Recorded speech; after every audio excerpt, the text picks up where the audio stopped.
Hello, আসসালামু আলাইকুম guys. এই আমাদের এইখানে এই রাজবাড়ী অন্তরমোড়ের নদীর মাথায় পদ্মায় একটা ছেলের লাশ পাওয়া গেছে। নাম তার জিহাদ, তার বাসা হচ্ছে অন্তরমোড়ে।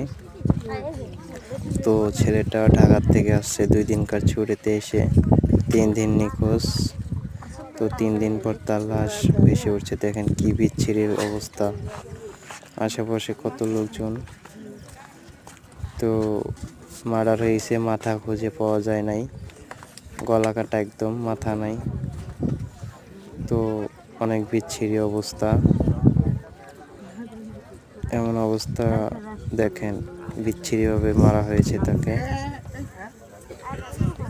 তো আপনাদেরকে এই ভিডিওটা দেখালাম, সবাই শেয়ার করে দিবেন।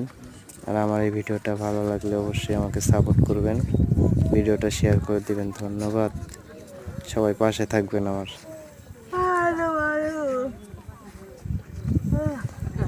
ওকে।